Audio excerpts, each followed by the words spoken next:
여러분 행복하십시오. 성령 충만하십시오. 아멘. 10절을 제가 읽겠습니다. 끝으로 너희가 주 안에서와 그 힘의 능력으로 강건하여지고. 말씀이 이렇게 시작합니다. 끝으로. 그러니까 우리가 읽은 6장 10절부터 18절까지 말씀은 지금까지 계속된 권면의 마지막 부분이라는 거죠. 이 권면이 끝나면 이제 19절부터 24절까지는 개인적인 마무리 인사말과 또 축복 선언이 이어집니다. 다음 주에 묵상하게 될 것입니다. 바로 앞에는 어떤 말씀이 있었습니까? 부부와의 관계, 부모 자식 관계, 또 일로 만난 사람들과의 관계에서 어떻게 하면 지혜롭게 살 수 있을까에 대한 말씀이 기록되어 있었어요. 조금 더 앞으로 가면 어떤 말씀이 있었습니까? 옛사람의 모습 그대로 살지 말고 새 사람으로 살아라 라는 말씀이 있었습니다. 이런 말씀들이 이어져 나온 오늘 읽은 말씀은 에베소서의 마지막 권면이기도 하지만 핵심 부분이기도 합니다. 그러니까 요약 부분이기도 합니다. 어떻게 하면 지혜롭게 살 수 있을까? 어떻게 하면 새 사람을 살 수 있을까라는 영적 비밀을 알려주는 말씀이죠. 무엇을 말씀하십니까? 이렇게 읽고 있어요. 너희가 강건하여지고. 강건하여져라 라는 것은 능력을 가지고 살아라, 강한 사람을 살아라 라는 것입니다. 그냥 원문 그대로 말하면 다이너마이트 같은 폭발적인 힘을 가지고 살아가라. 이런 힘 필요하지 않습니까? 그죠? 이렇게 약해지지 말라 이런 의미입니다. 손에 맥 풀리고 살지 말라 이런 말씀이죠. 사는 게 힘들다고 콧받들이고 살지 말고 한숨 쉬며 살지 말 것이며 어깨 축 늘어뜨리고 살지 말라, 힘을 내라 이런 말씀입니다. 마치 전투에 나가는 전사가 눈을 부릅뜨고 허리를 굳게 세우고 그리고 힘을 모아서 전쟁터로 나가는 그런 모습을 연상시켜 줍니다. 화살이 날아옵니다. 적들이 으르렁거립니다. 그래도 겁먹지 않고 아주 담대하게 용사로 서 있는 모습을 우리에게 보여줍니다. 그리고 그 싸움을 잘 치르고 있는 모습이죠. 이렇게 표현할 수 있습니다. 강한 용사로 살라. 오늘 메시지 제목입니다. 인생은 전쟁과 같습니다. 장발장이란 소설을 쓴 빅톨 위고가 말하기를 인생은 전쟁이다 이렇게 말했습니다. 자기 자신과 싸워야 되고 다른 사람과 싸워야 되고 그리고 이 대자연의 이 그 힘든 공격과 싸워야 된다 이렇게 말을 하죠. 사는 게 힘들다, 전쟁과 같다라는 거죠. 성경에서도 이 인생을 전쟁을 치르는 그런 모습으로 우리에게 보여줍니다. 강한 용사로 살라. 오늘 이 메시지에 초점 맞추어서 말씀을 듣겠습니다. 연관되는 질문이 3가지 있습니다. 첫 번째는 어떻게 강해질 수 있는가라는 거예요. 두 번째 질문은 왜 강해져야 하는가? 세 번째는 가장 중요한 질문, 무엇이 강한 것인가? 라는 거예요. 첫 번째, 어떻게 강해질 수 있는가? 10절을 다시 보면 이렇게 기록되어 있습니다. 끝으로 너희가 주 안에서와 그 힘의 능력으로 강건하여지고. 이 말씀을 읽어보면 너희가 라는 말과 강건하여지고 라는 이 말 사이에 굉장히 중요한 말씀이 있죠. 주 안에서와 그 힘의 능력으로. 이렇게 강해질 수 있다는 겁니다. 우리가 예수님 안에 있을 때 진정으로 강해질 수 있다. 그리고 주님 주시는 능력으로 강해질 수 있다라는 거예요. 인간이요, 연약합니다. 그죠? 부족합니다. 굉장히 강한 것 같아도 나도 모르는 사이에 그냥 깨어지고 마는 유리그릇과 같습니다. 질그릇과 같아요. 마음이, 멘탈이 굉장히 강한 것 같아도 한순간 뚝뚝 떨어집니다. 저 사람은 절대 실망하지 않을 거야 했는데 어느 순간 굉장히 연약한 마음으로 살아갈 때가 있어요. 아주 강하게 보이는 사역자들도 어느 한순간 굉장히 힘든 마음으로 서 있는 것을 볼 때가 있다는 거죠. 몸은 또 얼마나 연약합니까? 건강검진 하기 두렵지 않습니까? 어쨌든 또 관계는 또 얼마나 연약합니까? 천년 만년 굉장히 좋은 관계로 살아갈 것 같지만 이게 사람의 관계라는 게 20년간 괜찮다가도 하루아침에 마음에 안 든다는 거예요. 도저히 저 사람과 이야기할 수 없다는 거예요. 지금까지 이야기 잘 해놓고 밥같이 먹을 수 없다는 거예요. 함께 먹은 밥이 몇 끼인데도 사람의 관계가 연약하고 육신이 약하고 마음도 약하고 그런 겁니다. 근데 어떻게 이 강해질 수 있는가? 성경은 이렇게 말씀합니다. 예수님 안에 있을 때 강해질 수 있고 예수님이 주시는 능력으로 강해질 수 있다. 제가 좋아하는 찬양이 있습니다. 제목은 주 품에 품으소서라는 찬양이에요. 이런 가사로 되어 있어요. 주 품에 품으소서 능력의 팔로 덮으소서. 그러니까 주님 나를 품어주세요. 그리고 능력의 팔로 나를 안아주세요. 그리고 이런 가사입니다. 거친 파도 날 향해 와도 주와 함께 날아오르리. 그러면 거친 파도가 인생의 파도가 내게 덮쳐와도 내가 날아오를 수 있습니다. 어떻게? 주님과 함께 with you 당신과 함께 날아올 수 있습니다. 그리고 폭풍 가운데 나 영혼 잠잠하게 주를 부르라. 폭풍 치는 어려움이 닥쳐와도 잠잠하게. 이 찬양의 원래 영어 가사 제목이 still인데 잠잠하게 주님을 바라볼 수 있습니다. 폭풍 쳐도 평안을 누리며 잠잠하게 바라볼 수 있습니다. 2절은 이렇게 되어 있습니다. 주님 안에 나 거하리 주 능력 나 잠잠히 믿네. 나는 약하지만 주님의 능력을 믿습니다. 거친 파도 날 향해 와도 주와 함께 날아오르리. 폭풍 가운데 나의 영혼 잠잠하게 주를 보리라. 우리 약합니다. 부족합니다. 그러나 주님 안에 있을 때, 주님과 함께 있을 때 폭풍 쳐도 거친 파도가 몰려와도 날아오를 수 있고 잠잠하게 주님을 바라볼 수 있다. 이런 고백입니다. 이 고백이 당신의 고백이 될 수 있길 바랍니다. 사도 바울은요, 감옥에 2번 갇혔습니다. 우리가 읽고 있는 이 에베소서는 1차로 로마 감옥에 갇혔을 때 쓴 편지이죠. 그때 에베소서만 쓴 것이 아니라 에베소서, 빌립보서, 골로새서, 빌레몬서 4개의 성경을 씁니다. 2차로 로마 감옥에 갇혔을 때는 디모데전서, 디모데후서, 디도서를 쓰죠. 그런데 1차로 갇혔을 때 에베소서를 쓰면서 우리는 주님 안에서 강해질 수 있습니다. 이 고백을 하면서 또 하나의 편지를 썼는데 빌립보서를 썼습니다. 빌립보서 4장 13절 보면 이런 고백을 합니다. 내게 능력 주시는 자 안에서 내가 모든 것을 할 수 있느니라. 이게요, 내가 모든 것을 할 수 있습니다 하면 교만입니다. 못합니다. 인간이 어떻게 모든 걸 합니까? 그런데 내게 능력 주시는 자 안에서가 딱 붙어 있는 거예요. 주님이 능력 주시면 이것도 할 수 있습니다. 이 사람도 감당할 수 있습니다. 여러분, 내 힘으로 한 사람 감당하기 힘듭니다. 내 힘으로 하나의 문제 감당하기도 힘듭니다. 그러나 주님이 능력을 주시면, 주님께서 힘 주시면 이 사람도 감당할 수 있고, 이 일도 감당할 수 있고, 이 문제도 감당할 수 있고, 이 상황도 감당할 수 있습니다. 이런 고백입니다. 감옥 안에 있을 때, 모든 것들이 막혀 있을 때에 바울이 그렇게 고백합니다. 여러분, 주님 안에서 그리고 주님이 주신 능력으로 강해질 수 있다. 중요한 이어지는 질문이 왜 강해져야 하는가입니다. 이어지는 우리 11절 이후의 말씀을 쭉 읽어보면 우리가 주님 안에서 강해져야 하는 이유가 2가지로 나옵니다. 제가 11절, 12절 읽겠습니다. 함께 읽을까요? 11절, 12절 함께 읽겠습니다. 시작. 마귀의 관계를 능히 대적하기 위하여 하나님의 전신갑주를 입으라. 우리의 씨름은 혈과 육을 상대하는 것이 아니요 통치자들과 권세들과 이 어둠의 세상 주관자들과 하늘에 있는 악의 영들을 상대함이라. 이 말씀 보면 우리가 강해져야 하는 첫 번째 이유가 나와 있습니다. 그 이유는 이것입니다. 우리의 싸움은 대적 마귀와의 영적 싸움이기 때문이다 라는 거예요. 여기 보면 마귀라는 말이 나오죠. 마귀가 있습니다. 왜? 성경에 기록되어 있기 때문에 있는 겁니다. 마귀라는 존재가 있다는 거예요. 사탄이라고 불리죠.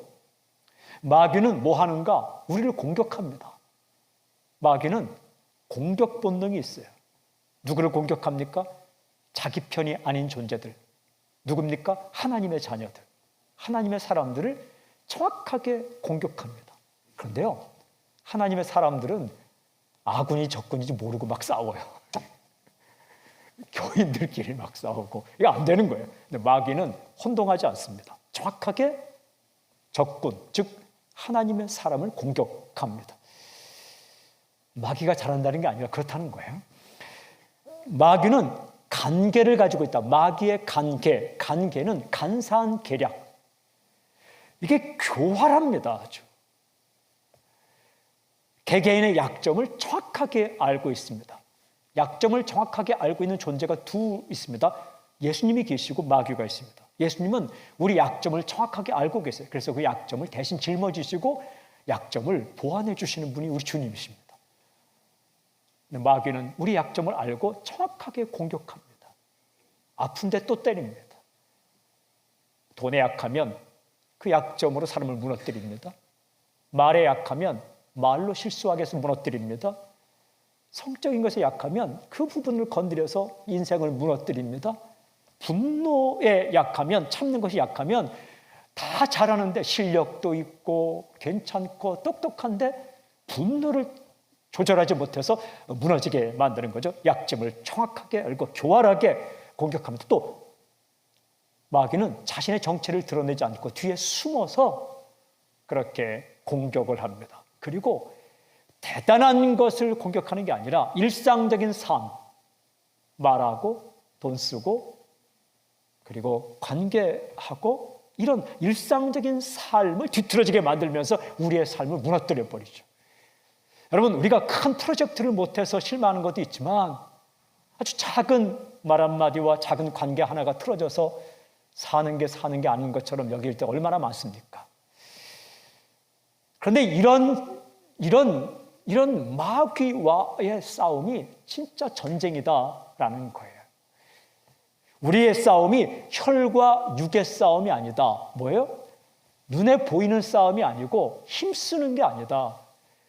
육체적인 싸움도 아니고 돈 갖고 싸우는 것도 아니고 물론 돈이 문제가 굉장히 중요하지만 그 배후에 있는 마귀와의 영적 싸움이다 라는 거예요. 그래서 주님 안에서 강해져야 한다. 왜? 마귀의 권세를 깨뜨린 분은 주님밖에 없기 때문에 그렇습니다. 마귀의 머리를 깨뜨리고 마귀의 권세를 정확하게 알고 그리고 이 사탄과 이 귀신들의 모든 권세를 깨뜨릴 수 있는 진정한 대장, 승리자는 예수님밖에 안 계시기 때문에 그렇습니다. 만주의 주, 만왕의 왕, 빅투스 예수 크리스투스, 승리자 예수 그리스도. 그래서 예수님 안에서 강해질 수 있고 강해져야 한다. 왜? 영적인 싸움이기 때문에 그래요. 육적인 싸움이라면 그냥 주님 모른 척하고 내 힘으로, 내 지식으로, 내 육체적인 건강으로 그냥 내 소유물로 싸울 수 있지만 그거 갖고 싸우는 게 아니라 영적인 싸움이기 때문에 주님의 능력이 필요하다. 두 번째 이유는 이 싸움에서 쓰러지지 않고 승리해야 하기 때문이다라는 거예요. 사랑하는 여러분, 그냥 육신적인 싸움, 시험을 봤는데 결과가 좋지 않다. 마음이 힘들지만 다시 보면 됩니다. 이 마귀의 공격을 받아서 영적으로 이 삶이 무너져 버리면 이게 정말 큰 타격을 받습니다. 11절에 보면 이런 글귀가 나옵니다. 능히 대적하기 위해서.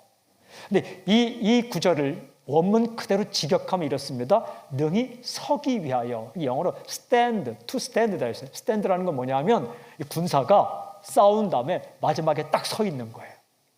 쓰러져 있으면 패배자, 마지막에 서 있으면 승리자. 13절은 또 이렇게 되어 있습니다. 그러므로 하나님의 전신갑주를 취하라. 이는 악한 날에 너희가 능히 대적하고 모든 일을 행한 후에 서기 위함이라. 동일한 표현이 나오죠. 너희가 능히 대적하고 서기 위함이라. 여기서는 또 서기 위함이라 정확히 번역했어요. 무슨 뜻입니까? 마지막에 쓰러져 있지 않고 서 있기 위하여. 아이들이 하는 이렇게 게임 가운데 이렇게 막 전사가 막 싸우다가 마지막에 딱 쓰러지면 패배자예요. 그죠? 서 있으면 승리자이죠. 전투의 마지막 부분에 쓰러지지 않고 서 있기 위하여, 패배하지 않고 승리하기 위하여 영적으로 강해야 한다라는 거죠.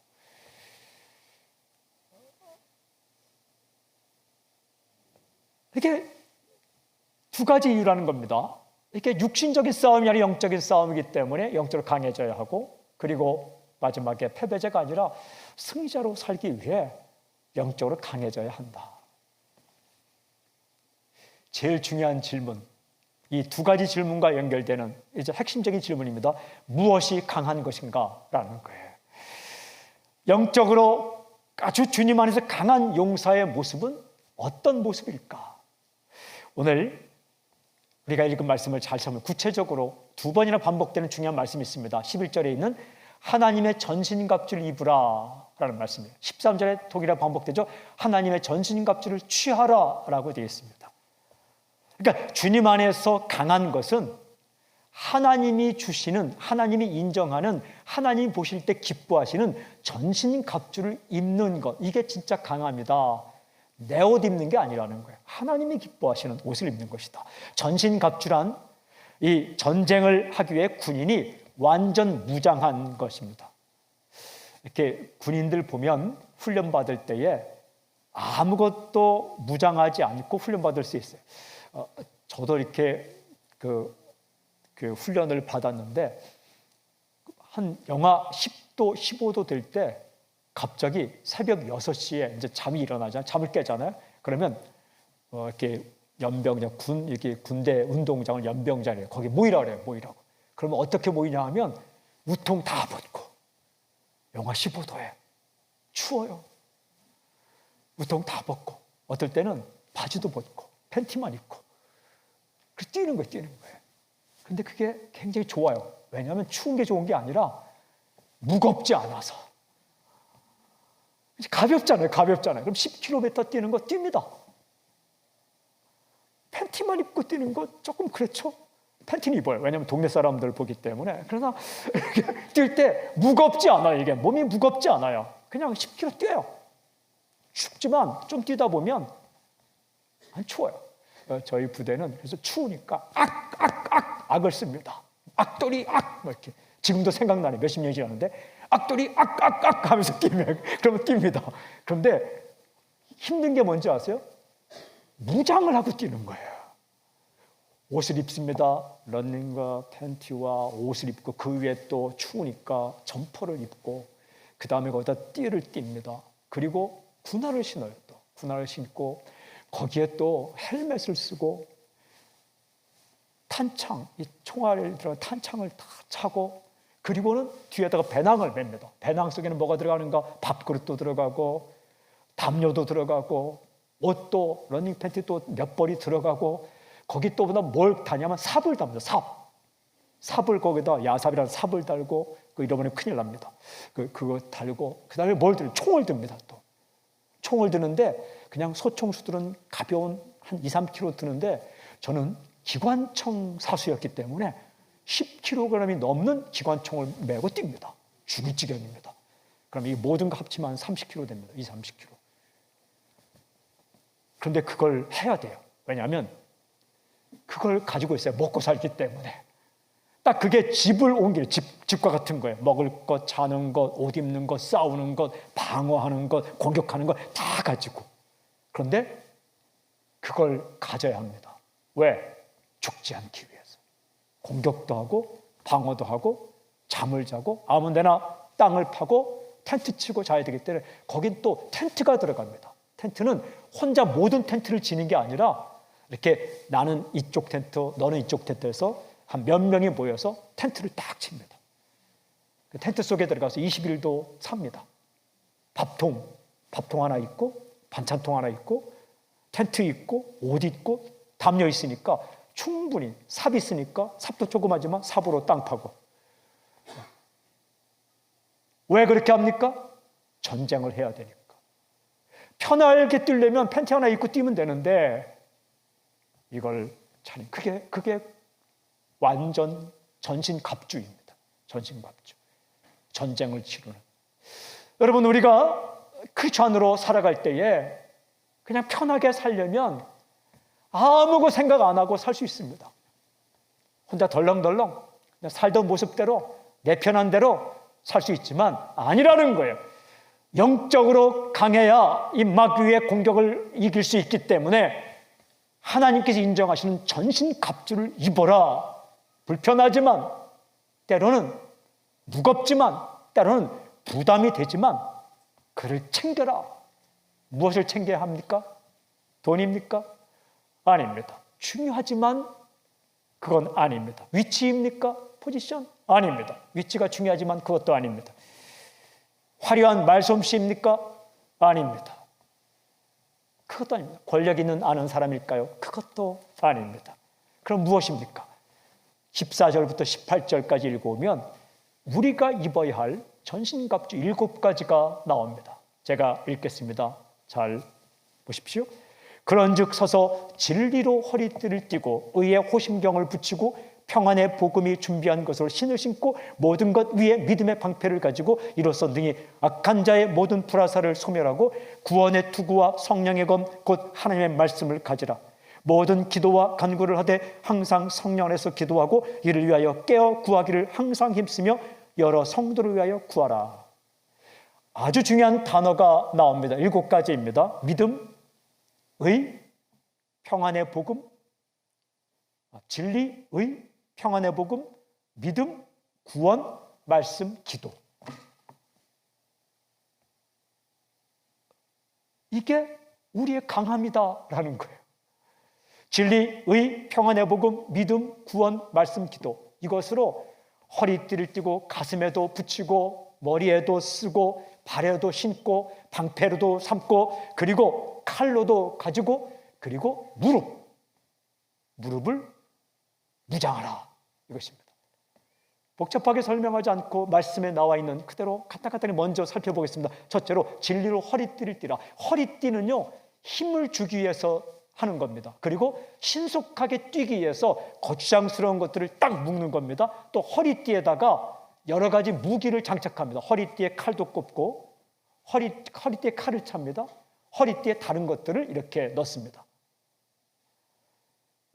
힘을 쓸 수 있도록, 신속하게 움직일 수 있도록, 그리고 다른 것들을 쓸모있게 가지기 위해서 허리띠를 찹니다. 그 허리띠가 뭐냐? 진리라는 진리. 진리를 붙들어야 우리가 신속하게 결정할 수 있다는 거예요. 여러분, 진짜가 무엇이고 진리가 무엇인 걸 알고 있으면 결정이 신속해진다는 거예요. 행동도 신속해진다는 거예요. 그거 모르면 막 3박 4일, 10일, 한 달 동안 고민해도 뭘 선택해야 될지, 뭘 버려야 될지를 몰라요. 그러나 진리를 딱 잡고 있으면, 진짜가 무엇이고 가짜가 무엇인지 알고 있으면 삶의 신속성이 생긴다는 거예요. 그리고 진짜를 알고 진리를 알고 있으면 거기다 다 이렇게 달 수 있어요. 돈을 써도 이렇게 써야 되는구나. 재능을 써도 이렇게 써야 되는구나. 시간을 써도 이렇게 써야 되는구나. 그리고 힘을 줄 수 있다는 거예요. 진리가 무엇입니까? 진리는 예수 그리스도이십니다. 내가 길이요 진리요 생명이니 예수님을 꽉 붙들어라는 거예요. 그래야 삶에 신속성이 생긴다. 그리고 힘도 생긴다. 그리고 예수님을 확실하게 붙들어야 다른 것들을 거기다 걸 수 있다. 진리는 옷걸이와 같아요. 거기다가 돈을 어떻게 사용할 것인가 그것도 걸 수 있고, 말을 어떻게 사용할 것인가 그것도 걸 수 있고, 진리로 허리띠를 박쳐라. 그 다음에 두 번째, 의의 호심경을 붙이라. 호심경은 심장을 보호하는 가죽으로 만든, 쇠로 만든 이렇게 보호대입니다. 그러니까 갑옷과 같은 겁니다. 방탄조끼와 같은 겁니다. 그걸 붙여라. 화살을 막아줍니다. 칼을 막아줍니다. 창을 막아줍니다. 근데 그게 뭐냐? 의로움이다. 의로움. 이거 없으면 안 된다. 의롭다는 것은 하나님 보실 때 너 옳다. 우리가 어떻게 의롭게 됩니까? 십자가의 피로 의롭게 됩니다. 하나님이 우리를 보실 때에 다른 것 가지고 우리의 의로움을 인정하는 게 아니라 예수 십자가의 피를 보고 너는 의롭다라고 인정한다는 거죠. 이거 잊어서는 안 된다. 우리 부족합니다. 연약합니다. 실수 많이 합니다. 우리가 말에 실수 많습니다. 우리가 얼마나 실수를 많이 합니까? 그런데도 불구하고 내 안에 계신, 나와 함께 계신 예수님, 그 십자가의 피 때문에 하나님께서 나를 보고 너는 의롭다라고 인정해 준다는 거예요. 의롭게 살지 못했지만 의롭다고 인정해 준다. 이 인정이 중요한 겁니다. 판단이 중요한 겁니다. 결정이 중요한 거예요. 그리고 의로움이 우리를 보호해 준다. 뭐예요? 빠르게 가는 길이 우리를 보호해 주는 게 아니라 바른 길이 우리를 보호해 줍니다. 우리가 말씀대로 의로운 길을 선택하는 것이 나를 보호해 주는 거예요. 인격을 보호해 주고 존중을 보호해 주는 거예요.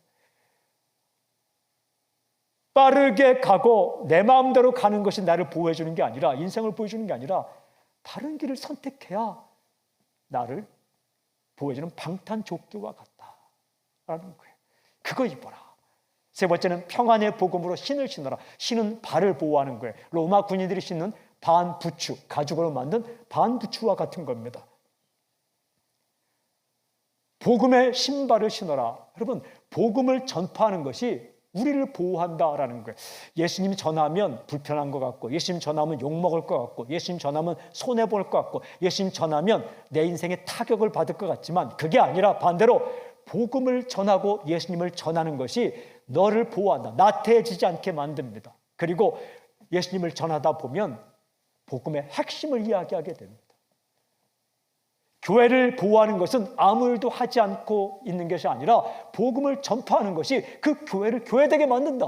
복음을 전파하는 것이 그리스도인을 그리스도인되게 만든다. 사랑하는 여러분, 우리가 누군가를 가슴에 품고 예수님을 전하다 보면 누가 강해지는가? 내가 강해진다.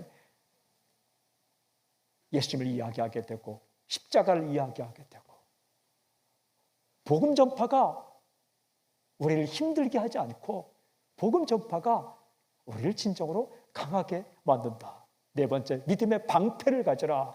방패는 상대방의 공격을 막는 거예요. 화살을 막고 창을 막고 칼을 막는 거죠. 사탄이 쏘는 화살 가운데 가장 무시무시한 화살이 의심의 화살입니다. 의심. 정말 하나님이 나와 함께 계셔? 야, 하나님이 나를 사랑하는 거야? 이렇게 의심의 화살이 사탄이 쏘는 화살 가운데 굉장히 막아내기 힘든 화살이에요. 좀 어렵게 만드는 것, 그것도 힘든 일이지만 일이 잘 되고 있는데도 하나님이 나를 사랑하시는 거야. 의심. 그런 화살을 맞는 게 믿음이라는 믿음. 믿음이 뭡니까? 상황을 바라보지 않고 하나님을 바라보는 거예요. 조건을 바라보지 않고 약속을 바라보는 거예요. 예수님이 나를 사랑하신다고 말씀하셨어. 나를 떠나지 않는다고 말씀하셨어. 모든 것이 합력하여 선을 이룬다고 말씀하셨어. 내 조건과 내 상황을, 변화무쌍한 상황을 바라보지 않고 약속을 붙드는 것, 그게 믿음이에요. 이게 강함이라는 거예요. 뭘 대단히 많은 것을 가지고 살아가는 게 강함이 아니라 굳게 약속을 믿는 것이 우리의 강함이다. 다섯 번째, 구원의 투구를 써라. 투구는 머리에 쓰는 헬멧과 같은 겁니다. 이렇게 자전거를 탈 때도, 오토바이크를 탈 때도 이렇게 헬멧을 쓰지 않습니까? 이게 구원의 확신이라는 것이 헬멧과 같은 거예요. 여러분, 무엇으로 구원받습니까? 예수님 이름을 믿고 구원받는 거예요. 무엇으로 구원받습니까? 예수 십자가의 피로 구원받는 거예요. 그런데 이게 내가 제대로 신앙생활 할 때는 구원받은 것 같아요. 그런데 제대로 기도도 안 하고 말씀도 안 읽고 정말 이렇게 그렇게 살아가다 보면, 야, 내가 구원받은 거 맞아? 자기가 그렇게 의심이 될 때가 있어요. 여러분 기억하십시오. 구원의 확실성은 나의 공로에 달려있지 않고 주님의 신실하심에 달려있는 것입니다. 구원은 여러분 받는 게 아니에요. 아기가 한 번 태어나면 그 부모의 자녀가 되듯이 우리도 영적으로 한 번 태어나면 하나님의 자녀가 되는 거예요. 완료형이에요. 완료형. 구출된 거예요. 뭘 받아가지고 이렇게 보호하다가 잃어버렸다가 또 찾는 게 구원이 아니라 구출받았다라는 거예요. 존재 변화예요. 다시 태어나는 거예요. 왜? 예수님 믿었다는 사실 때문에 구출된 거예요. 구출되었음에도 불구하고 때때로 좋을 수도 있고 힘들 수도 있고 울 수도 있고 그런 거예요. 기차 갈아타는 거예요.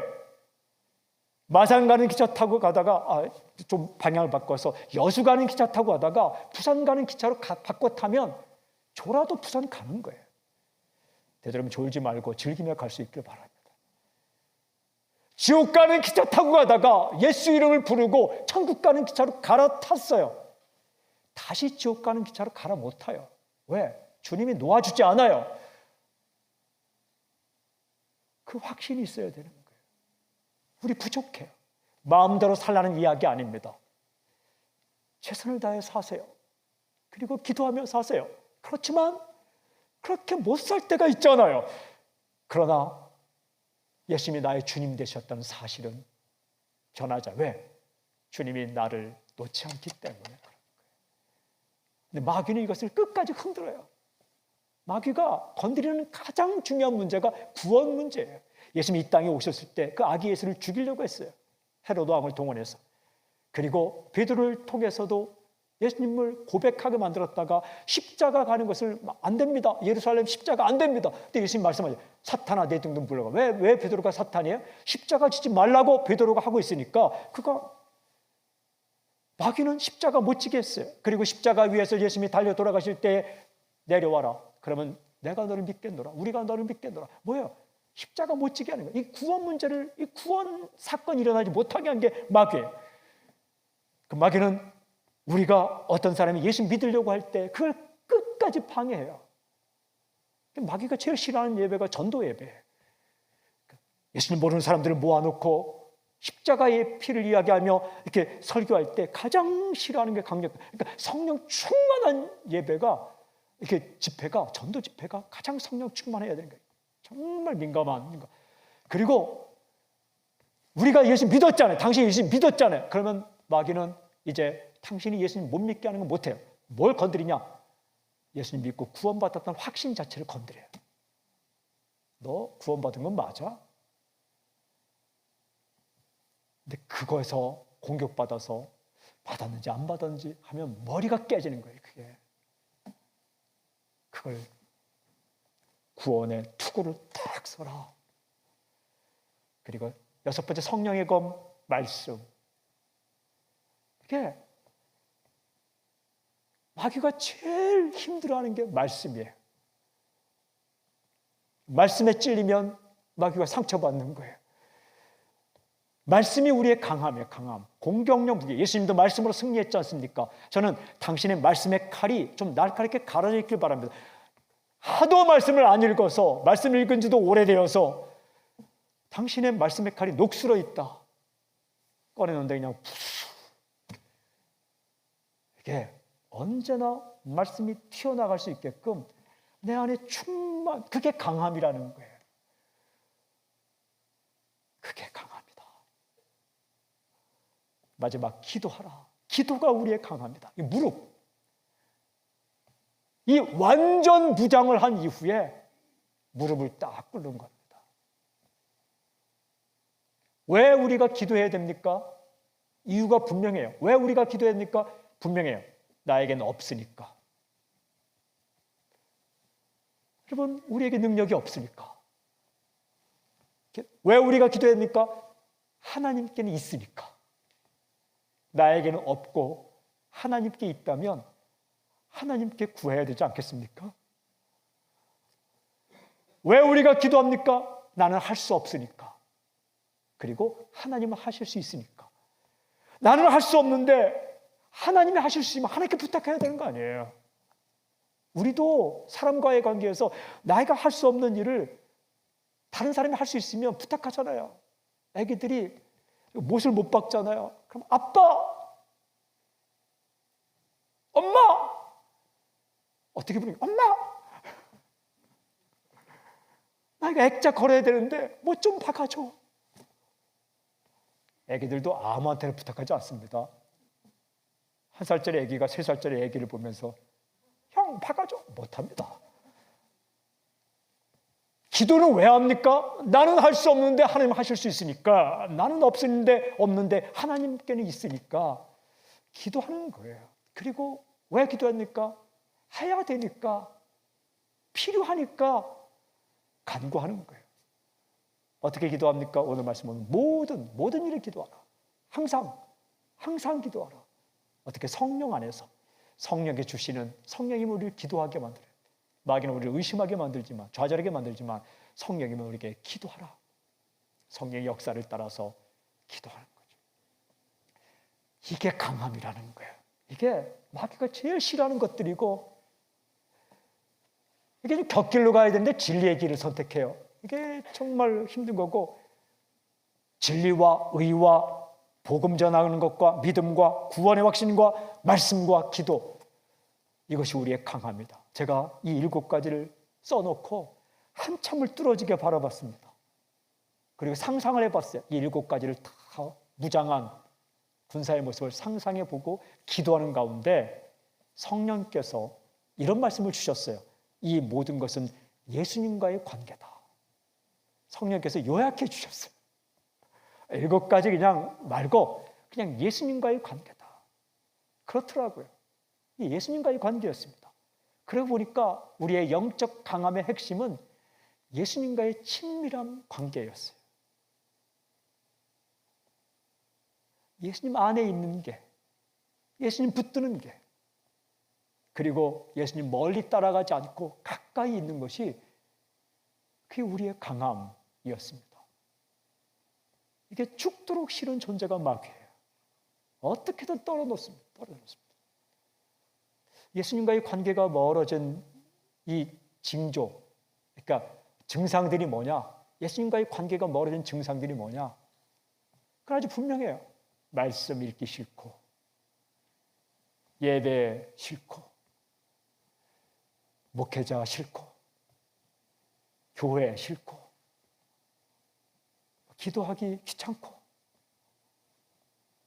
그리고 이런 영적인 것보다 육신력이 커 보이고, 이게 멀어져 있는 증상들이죠. 감기 걸리면 증상 나타나듯이 증상들이 나타나요. 그런데 은혜가 있으면 어떤 증상? 괜히 교회 가고 싶고,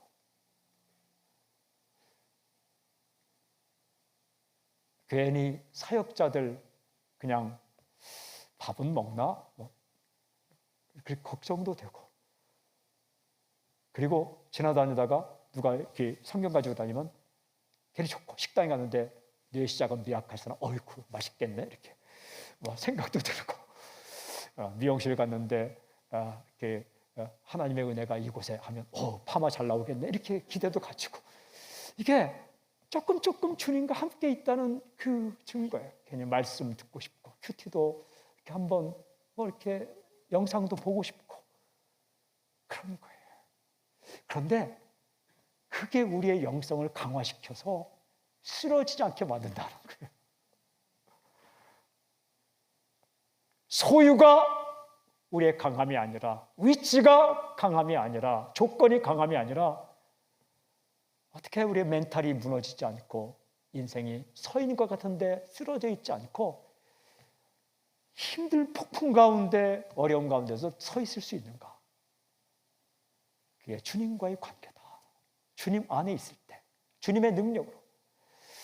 이 사도 바울이 2차로 로마 감옥에 갇혔을 때 쓴 말씀이 마지막으로 생각났습니다. 아들 같은 디모데에게 이렇게 말합니다. 디모데후서 2장 1절. 내 아들아, 그러므로 너는 그리스도 예수 안에 있는 은혜 가운데 강하고, 은혜 가운데서 강하라.